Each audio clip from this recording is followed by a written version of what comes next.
আজকে আরও 4টে অ্যাডেনিয়ামের গাছ মাটি থেকে তুললাম। এরপর তোলার পর ভালো করে ধুয়ে শুকিয়েছি। এবার শিকড়গুলো কাটবো, তারপর আরও কিছুদিন ছায়া জায়গায় রেখে শুকোবো। এই গাছটা দেখুন, এইটা বর্ষাকালে একটু জল বেশি হয়ে গিয়েছিল, মানে কডেক্সটা বেশি জল টেনে নিয়েছিল। এই গাছটার ভিডিও আপনাদেরকে দেখিয়েছিলাম যে কডেক্সটা মনে হচ্ছিলো যেন দেখে পচে যাবে। এই তুলেছিলাম, দিয়ে সূর্যের আলোয় শুকিয়ে নিয়েছিলাম।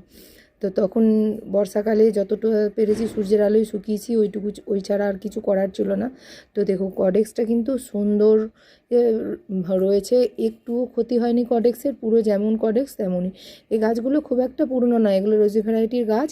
এগুলোর বছর দেড়েক করে বয়স হবে গাছগুলোর, কি হ্যাঁ বছর দেড়েকই বয়স হবে, 1.5 বছর, পুরোপুরি 1.5 বছরই বয়স হবে। এই সব কটা গাছেরই 1.5 বছর করে বয়স হবে।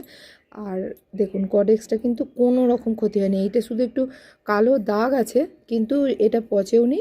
মানে তখন যেমন হয়েছিল সেই জায়গার অনুযায়ী সেটা, যেমন এই যে দেখুন ফাঙ্গিসাইড মেশানো লাগানো ছিল, ফাঙ্গিসাইডটা এখনও রয়েছে, তা তখন যতটুকু ক্ষতি হয়েছিল ততটুকুই, তারপরে কিন্তু আর কিচ্ছু হয়নি। কডেক্সটা একদম ঠিকঠাক আছে, দেখুন পুরো একদম সুন্দর আছে।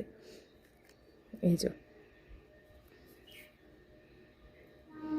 এই জায়গাটা একটু ক্ষতিগ্রস্ত হয়েছিল জল লেগে, কিন্তু কডেক্সটা রিকভার করে গেছে।